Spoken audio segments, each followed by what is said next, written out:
When the Chinese traders come in, and they come in 20 at a time. We can't continue to allow China to rape our country, and that's what they're doing. It's the greatest theft in the history of the world.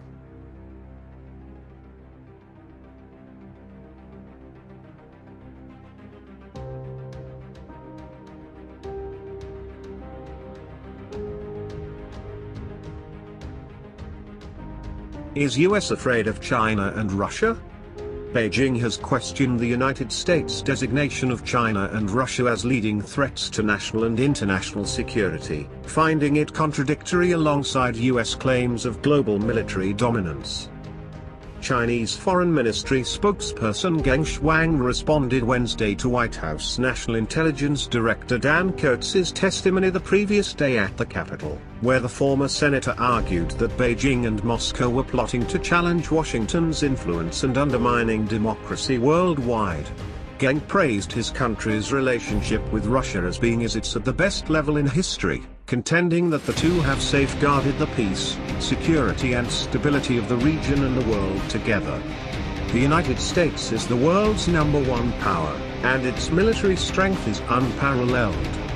If even the United States feels that threats are in all directions, what should other countries do? Geng asked, noting that it appeared Washington was afraid of a looming threat. China and Russia have grown closer in recent years over what they jointly view as an expansionist US doctrine harmful to their own agendas at home and abroad. While President Donald Trump initially sought to work more closely with his country's top two military rivals, the first 2 years of his administration have left the US further alienated from China and Russia. Last fall, Vostok 2018, the largest military exercise the world has seen since the end of the Cold War, was conducted on the Siberian border between Russia and China. Hundreds of thousands of Russian troops were joined by Chinese soldiers. Joint Russian-Chinese naval exercises are occurring with increasing frequency, not just in the Pacific, but also in the Baltic Sea and the Arctic Ocean. The US, for its part, still maintains a substantial lead in terms of strength, reach and technology, but the Federal United States Institute of Peace found in November that the US might struggle to win, or perhaps lose, a war against China or Russia and is particularly at risk of being overwhelmed should its military be forced to fight on two or more fronts simultaneously.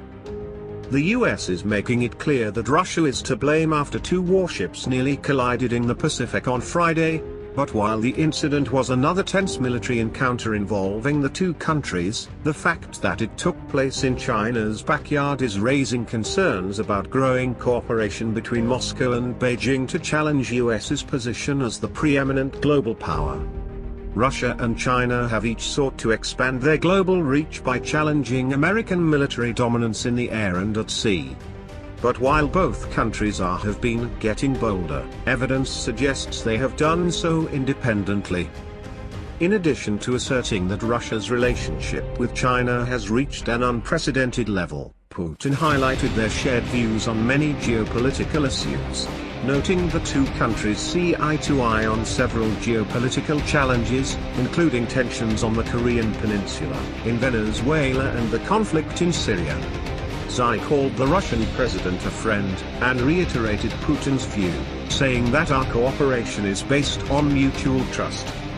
While China and Russia maintain strong ties when it comes to trade, both sides have recently indicated they may be open to working together toward achieving another shared strategic goal, pushing back against US influence. There are also recent indications that Moscow is intent on growing its influence globally, a push that will likely only escalate tensions with the US. Russia expanding influence in Pacific. As part of that effort, Russia has been expanding its presence in the Pacific region amid growing tensions in the disputed South China Sea, an issue that is particularly important to China. Beijing claims almost the entire 1.3 million square mile region as its sovereign territory and aggressively asserts its stake, with Xi saying it will never give up any inch of territory. But China is just one of several countries who lay claim to parts of the South China Sea along with the Philippines, Vietnam, Malaysia, and Brunei. Against the backdrop of this history, as we reflect on what the United States is now doing, we should ask whether the warning to the US about the most dangerous scenario could soon become a fact. For now, this means the US and its allies must pay attention to the growing cooperation between Russia and China, focus intelligence collection on understanding how far it is likely to go, do all they can to encourage a unified Europe, and strengthen the network of alliances, partnerships and friendships around the periphery of Asia. If you like this video, smash that thumbs up and hit the subscribe button to get the latest news about military update and trend around the globe.